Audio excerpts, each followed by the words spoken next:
In the brutal machinery of Hitler's war, there was a unit so feared, so despised, that even hardened Wehrmacht commanders looked upon it with unease. Not because of battlefield brilliance, but because of what followed in its wake: ash, bodies, and silence. It was not just a division, it was a warning. The 3rd SS Panzer Division Totenkopf, the Death's Head Division. Formed in October 1939 under the eye of Heinrich Himmler, Totenkopf was born not from the ranks of military professionals, but from the dark underworld of the Nazi regime, the Totenkopfverbände, the SS men who had served as guards at Dachau, Buchenwald, and Sachsenhausen. These were not soldiers trained for the front. They were the instruments of systematic cruelty, men who had spent years breaking human beings behind barbed wire. Now Himmler gave them rifles and tanks. Their first deployment came during the invasion of France in May 1940. While the Wehrmacht advanced through the Ardennes with speed and precision, Totenkopf operated under Army Group A, advancing near Cambrai.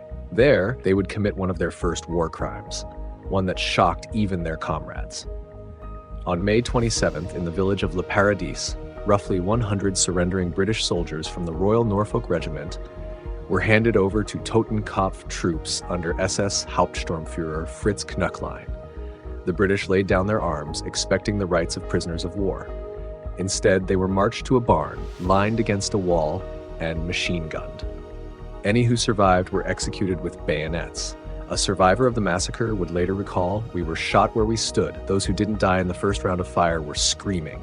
They walked up and bayoneted the wounded." When the Wehrmacht heard what had happened, many officers were outraged. These were not violations in the heat of combat. They were executions, coldly carried out. Some commanders refused to work alongside Totenkopf again. The division, even then, was gaining a reputation, not for heroism, but for butchery. But that was only the beginning. In June 1941, Totenkopf was unleashed on the Eastern Front during Operation Barbarossa, the invasion of the Soviet Union. Under the command of Theodor Eicke, a brutal ideologue who had once run Dachau and personally participated in the Night of the Long Knives, the division operated with no moral restraint.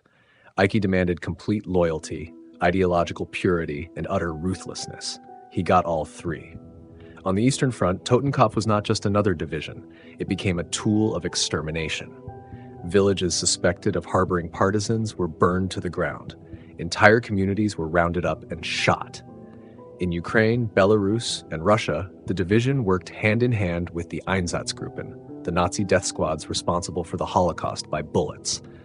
A Wehrmacht soldier attached to a nearby unit wrote in his diary, "We would arrive at villages and they would already be burning. The black uniformed SS would shoot anyone who couldn't give information. Even Wehrmacht officers warned us not to cross them." To the Red Army, Totenkopf was a terror. To the local population, they were worse. To the Wehrmacht, they were dangerous, undisciplined, and ideologically fanatical, and yet they could fight. In 1943, at the Third Battle of Kharkov, the Red Army had pushed deep into German-held territory. Morale across German lines was crumbling, but it was the SS divisions, Totenkopf, Das Reich, and Leibstandarte, that launched the counterattack. Totenkopf, battered and depleted, spearheaded brutal house-to-house fighting. They recaptured Kharkov, but left it soaked in blood. Soviet prisoners captured in the aftermath were often executed. Civilians accused of supporting the enemy were summarily shot. By then, Totenkopf had become synonymous not just with atrocity, but with fanaticism, capable of holding positions long after others had retreated, but leaving nothing human behind. Wehrmacht officers tried repeatedly to rein in the division to bring them under standard military discipline. They failed. Totenkopf reported to Himmler, not to the high command, and the SS had no intention of diluting their ideological shock troops. For many in the Wehrmacht, the Totenkopf Division represented the worst of what the war had become. No longer a struggle of armies, but of annihilation.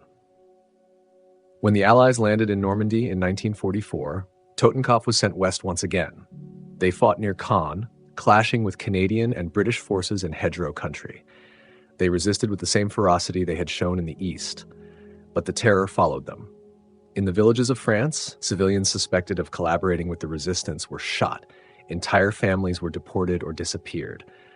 The division left behind them a trail of reprisals and silent fields. To the people of France, they were not liberators. They were wolves in black. As one French survivor later recalled, they did not speak. They pointed. If you moved, they shot. I watched them burn our neighbor's home with the children still inside. By 1945, Totenkopf was a shattered remnant. It was thrown into the collapsing Eastern Front once more, desperately trying to hold the line against the Red Army. At Budapest and later in Austria, they fought until fuel and ammunition ran out. By war's end, most survivors either surrendered to the Western Allies or attempted to disappear among the ruins of the Reich. But their crimes would not be forgotten.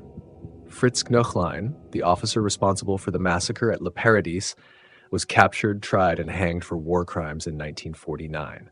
The division itself, along with the entire Waffen-SS, was declared a criminal organization by the Nuremberg Tribunal. Totenkopf was not simply a military unit. It was a living symbol of Nazism's most violent instincts, proof of what happens when ideology consumes humanity. Their legacy is not one of battlefield glory, but of charred villages, executed prisoners, and the countless nameless dead who never saw justice.